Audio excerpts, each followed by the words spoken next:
اقرار الحسن چې دنو هغه د ملیشیا نه چې دنو پاکستان ته راغی، کله چې پاکستان ایرپورټ راورسېد نو په هغه ټیم کې چې دنو دا کاونټر ته لاړو، خپل پاسپورټ چې دنو دا ورستکاو. دغه نه پس چې دنو الته چې کومه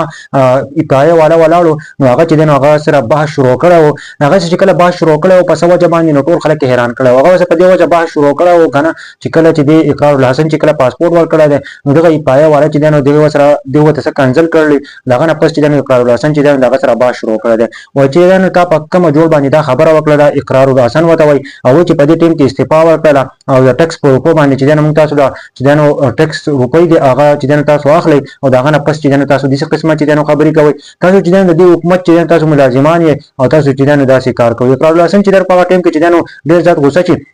او داغه نه پس وته دا خبره وږي کنه چې په دې ټیم کې ته استعفا ورکړه. دغه کس ته پای والا ته وایي کنه چې په دې ټیم کې ته استعفا ورکړه، په دې ټیم کې چې دا پیسې ختمه کاوه چې ما پتا په خبرې نه وکړ او نه ما ته تصویر دي او داغه نه پس نه ما پتا په څه کمنټ کړی دی. دغه اقرار الحسن ته په ټیم کې وایي کنه چې بالکل چې دا په دې ټیم کې ته استعفا ورکړه. وای دا چې دا حکومت چې چا دی هغه ملازم ته او ته به هغه خبره منې. وای د ټیکس په باندې چې دی وای ته چې دا ټیکس روپۍ درکې تل تنخواه د ټیکس نه ملاويږي او بل دا سوچ نه کوي کنه چې دا ټیکس راځي د کمزګي نه د عوام له طرف چې دا ټیکس ور ورکړي کته سوچ وکړئ کنه اقرار الحسن چې کله راغلی دی او دا چې کله کاونټر ته ورغلی دی په دا ټیم کې پای د ملازم ته یو ډېر خبري وای کړی دي د چې دنو بل وای موقع نه ملاوي دی نو دغه موقع کې وته چې دنو ډېر خبري کړی دي دغه چې دا یو پی ټی آی ورکرو د پی ټی آی یو کسو او دا چې خبري شوې دي. اوس په دې ټیم کې چې دنو ټول په سوشل میډیا باندې چې دنو اقرار الحسن او دغه پای والا چې دنو ډېر ځات وایرل شوی دي